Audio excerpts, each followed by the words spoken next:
S மக்களே, இன்றைக்கி promo one வந்து ticket to finale task 2. Task நல்லா இருக்குது. சென்டராக ஒரு பாக்ஸ் இருக்குது. அதுக்குள்ளே ஒயிட் கோல்டன் பிளாக் பால்ஸ் இருக்கும் போல் இருக்குது. பஸர் எல்லாருமே போய் பால்ஸ் எடுக்கணும். கையில் என்ன வருதோ அதை தான் கொண்டு வந்து போடணும், மாற்றக்கூடாது. அதே மாதிரி பிளாக் பால் வந்து பஸர் முடியும் போது யார்கிட்ட இருக்கோ அவங்க அவுட்டு. நீங்கள் வந்து அடுத்தவங்க பேஸ்கெட்லேருந்து பால் எடுத்துக்கலாம், போட்டுக்கலாம், என்ன வேணாலும் பண்ணிக்கலாம். அதாவது பேசிக்கலி உங்களுக்கு பிளாக் பால் வந்துச்சுன்னா அடுத்தவங்க பேஸ்கெட்டில் போட்டுக்கலாம். அடுத்தவங்க பேஸ்கெட் நிறைய ஒயிட் பால் இருந்தால் நீங்கள் எடுத்துக்கலாம். ஸோ சபரி போய் விக்ரம் அட்டாக் பண்ணுறது, பார்வதி அட்டாக் பண்ணுறதுலாம் நம்மளால் பார்க்க முடியுது. லாஜிக்கலி சுபிக்ஷாவை தான் முதல்ல அட்டாக் பண்ணிருக்கோம், ஏன்னா அவங்க தான் ஃபுல் பாயிண்டில் இருக்காங்க. பட் என்ன பண்ணுறாங்கன்னு தெரியல, பார்க்கலாம். சுபிக்ஷா சூப்பராக விளையாண்டுருக்காங்க. நேற்று நைட்டு கிட்டத்தட்ட 6 மணி நேரம் சுபிக்ஷாவும் அரோராவும் நின்றுருக்காங்க. சூப்பர் வெல்டன், செமையாக பண்ணியிருக்காங்க.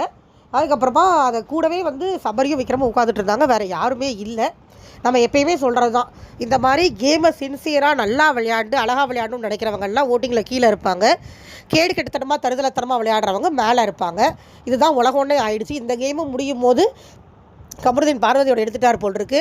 உடனே பார்வதி எப்போ போல் நான் தான் வில்லியா, நீ தான் ஹீரோவோ அப்படின்னு வாயை கோடிட்டு ஒரு மாதிரி பேசுது. உடனே அவர் வந்து அநியாயம் வீழ்த்தப்பட்டதுன்னு அவர் ஏதோ சொல்கிறாரு. இதெல்லாம் அசிங்கம் பிடிச்ச கண்டென்ட் கொடுக்குற ஆளுங்க. இவங்களெல்லாம் ஓட்டிங்கில் மேலே வச்சுட்டு கேமுக்கு சின்சியராக நல்லா விளையாடணும்னு சொல்லி சில இடங்களில் எமோஷனல் அவுட்பர்ஸ்ட் ஆகிறவங்கள அசிங்கப்படுத்தி கீழே தள்ளுற கேவலமான உலகத்தில் நம்ம இருக்கோம் அப்படின்னு நினச்சாதான் எனக்கு ரொம்ப வருத்தமாக இருக்குது. சீரியஸாக என்னதாண்டா வேணும் உங்களுக்குலாம்? டாக்ஸிசிட்டி தான் வேணுமா? எல்லோரும் உலகமே டாக்ஸிசிட்டிக்கு சப்போர்ட் பண்ண ஆரம்பிச்சிருச்சு.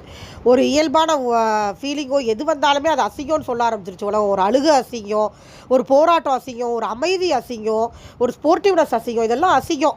கத்துறது, கூப்பாடு போடுறது, சண்டை போடுறதெல்லாம் நியாயன்ற மாதிரி ஆயிடுச்சு. எனக்கு என்ன சொல்கிறதே தெரியல. பார்க்கலாம் அடுத்த இது வரும்போது. தேங்க்யூ.